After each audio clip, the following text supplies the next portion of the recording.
فرمایدل زله جنت زم مواره ما دلیل به دې باندې چې پر دې زنانه له سړي ګوري او دغه سره بد اخلاقی خبرې کوي چې انسان الله د جنت نه مني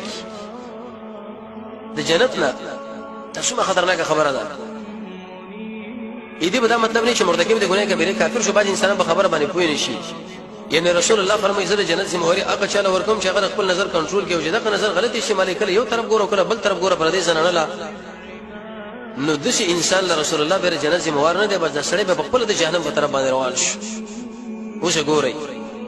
چې موږ څومره نظر کوو بد او څومره ښه ابو سعید خدری فرمایي چې رسول الله فرمایلی دی ایاکم والجلوس ځان اوسه دې خبرونه چې بلارو کې منه کېنه صحابه وی یا رسول الله د لار نه کومه بغیر چاره نشته یا مؤلده دکانداری ده یا بل مسله ده یا بل د الله نبی ورته ویل نو به چې تاسو کړه لار کې کېنه د لار حق به د لار لور کې صحابه وی حق سره وی د خپل نظر کنټرول وکوي چې بدی لار باندې چرته زنانه روان نه دي خپل نظر کنټرول کوا کدا چرته غلط استعمالي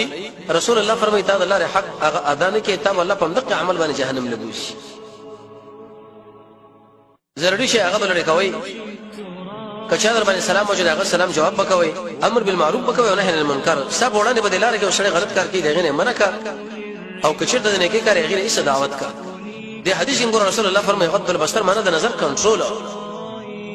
دا ساتل دا الله حق دی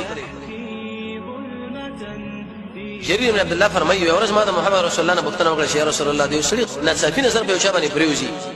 یو پردیس زنانه رااله بل مسله د سړي نظر په پریوته دې سره بچيږي وی فامرني مال نبی کریم علیه الصلاه والسلام امر وکړي د خبره چې خپل نظر دغه نه واړو معنا ک اول کړه چې تا نظر ور واچو هغه صاحب اختیار کیند متصل به را واړو ورسره باندې روایت راځي عبد الله بن مسعود فرمایي چې رسول الله فرمایلی دی یا معاشر الشباب ای ځوانانو چې پتا شو کې بالغي وای شهواني پوری پر تزوج د سړي واده وکي